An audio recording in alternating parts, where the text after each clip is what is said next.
For more videos, please subscribe, like and share.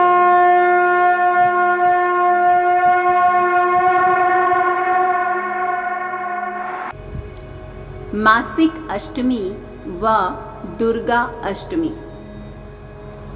Navratri या दुर्गा पूजा के 8वें दिन को अष्टमी या दुर्गा अष्टमी के रूप में जाना जाता है। हिंदू धर्म के अनुसार इस दिन को सबसे शुभ दिन माना जाता है। सबसे महत्वपूर्ण दुर्गा अष्टमी, जिसे महाअष्टमी भी कहा जाता है, यह अश्विनी के महीने में 9 दिनों की नवरात्रि उत्सव के दौरान मनाई जाती है। साथ ही अन्य देवियों की भी पूजा की जाती है। दुर्गा अष्टमी को मासिक दुर्गा अष्टमी या मास दुर्गा अष्टमी के नाम से भी जाना जाता है। लोग अपने मनोवांछित फल को प्राप्त करने के उद्देश्य से, जैसे कि जीवन में चल रही किसी समस्या के समाधान के लिए या किसी भी दुख का निवारण करने के लिए माँ दुर्गा अष्टमी का पूजन करते हैं। इस दिन भक्त दिव्य आशीर्वाद को प्राप्त करने के लिए सख्त उपवास रखते हैं। हिंदू धर्म के अनुयायियों के लिए दुर्गा अष्टमी व्रत एक महत्वपूर्ण आराधना है। आइए अब सुनते हैं दुर्गा अष्टमी इतिहास और इसकी कथा।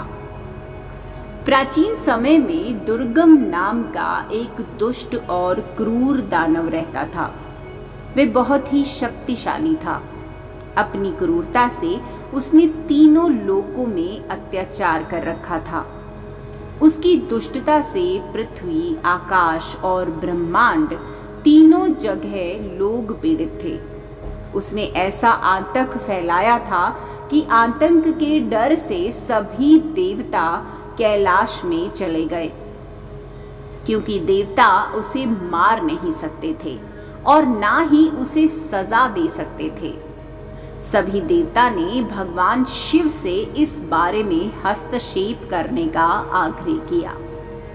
अंत में विष्णु, ब्रह्मा और सभी देवता के साथ मिलकर भगवान शंकर ने एक मार्ग निकाला और सब ने अपनी ऊर्जा अर्थात अपनी शक्तियों को साझा करके संयुक्त रूप से शुक्ल पक्ष अष्टमी को यानी देवी दुर्गा को जन्म दिया।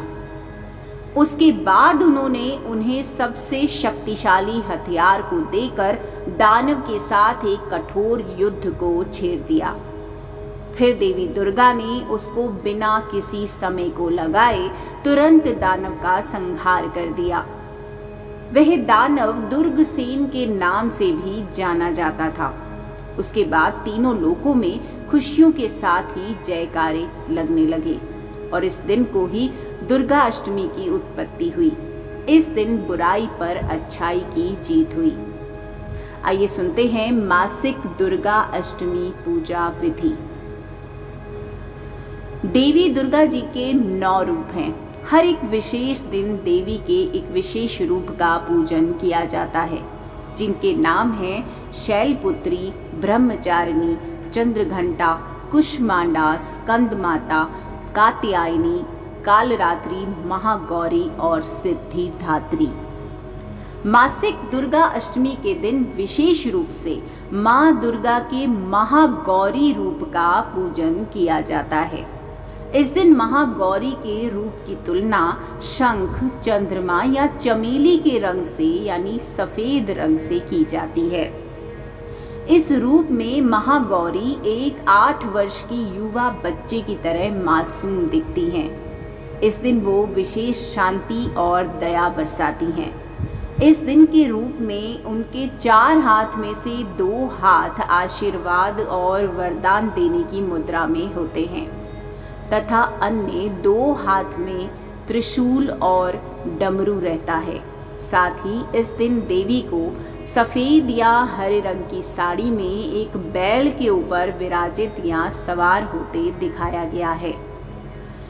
दुर्गा अष्टमी के दिन देवी दुर्गा के हथियारों की पूजा की जाती है और हथियारों के प्रदर्शन के कारण इस दिन को लोकप्रिय रूप से वीराष्टमी के रूप में भी जाना जाता है। दुर्गा अष्टमी के दिन भक्त सुबह जल्दी से स्नान करके दुर्गा देवी से प्रार्थना करते हैं और पूजन के लिए लाल फूल, लाल चंदन, दिया, धूप इत्यादि इन सामग्रियों से पूजा करते हैं और देवी को अर्पण करने के लिए विशेष रूप से नैवेद्य को तैयार किया जाता है। साथ ही देवी के पसंद का गुलाबी फूल, केला, नारियल, पान के पत्ते, लौंग, इलायची, सूखे मेवे इत्यादि को प्रसाद के रूप में अर्पित किया जाता है और पंचामृत भी बनाया जाता है। यह पंचामृत दही, दूध, शहद, गाय के घी और चीनी इन पांचों सामग्रियों को मिलाकर बनाया जाता है और एक वेदी बनाकर उस पर अखंड ज्योति जलाई जाती है और हाथों में फूल अक्षत को लेकर एक मंत्र का जाप किया जाता है। सर्व मंगल मांगले शिवे सर्वदा साधिके शरण्ये त्र्यंबके गौरी नारायणी नमस्तुते। इसके बाद आप उस फूल और अक्षत को माँ दुर्गा को समर्पित कर दें। फिर बाद में आप दुर्गा चालीसा का पाठ करके आरती करें और फिर पूजा समाप्त करें। दुर्गा अष्टमी व्रत का उपवास स्त्री और पुरुष दोनों समान रूप से रख सकते हैं। कुछ भक्त बिना अन्न और जल के उपवास रखते हैं तो कुछ भक्त दूध, फल इत्यादि का सेवन करके इस व्रत का उपवास करते हैं। इस दिन मांसाहारी भोजन करना या शराब का सेवन करना वर्जित होता है। व्रत करने वाले भक्तों को आराम और विलासिता से दूर रहते हुए नीचे सोना चाहिए।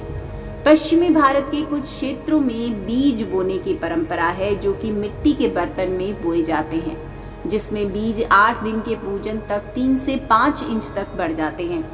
अष्टमी के दिन उसको देवी को समर्पित करने के बाद में परिवार के सभी सदस्यों में इस बीज को वितरित कर दिया जाता है। इसे लोग प्रसाद स्वरूप अपने पास रखते हैं। ऐसा माना जाता है इसको रखने से समृद्धि आती है। अन्य भी बहुत सारे तरीके हैं जिनसे देवी दुर्गा को खुश करने की कोशिश की जाती है, जिसमें शामिल है घंटी बजाना, शंखनाद करना या शंख बजाना। इस दिन को ऐसा माना जाता है कि घर को पूरे दिन के लिए खाली नहीं छोड़ना चाहिए। इस दिन देवी की पूजा 2 बार की जाती है और सूर्यास्त के बाद पूजा की समाप्ति हो जाती है। दुर्गा अष्टमी के दिन कुंवारी लड़कियों को भोजन कराने की परंपरा है। माना जाता है कि इस दिन विशेषकर जो 6 वर्ष से 12 वर्ष की आयु की लड़कियां हैं, वे पृथ्वी पर माँ दुर्गा का प्रतिनिधित्व करती हैं। इस दिन 5, 7, 9 और 11 लड़कियों के समूह को भोजन के लिए आमंत्रित कर उनके स्वागत में उनके पांव को पहले धोया जाता है, फिर उनका पूजन किया जाता है। तत्पश्चात उन्हें भोजन में खीर, हलवा, पूड़ी, मिठाई इत्यादि खाद्य पदार्थ दिए जाते हैं। उसके बाद कुछ उपहार देकर उन्हें सम्मानित किया जाता है। इन सारे विधि कार्यों को करने के बाद पूजा समाप्त हो जाती है और अंत में माता का आशीर्वाद सभी को प्राप्त होता है। माँ दुर्गा आपके सभी मनोकामनाएं पूर्ण करे। जय माँ दुर्गे।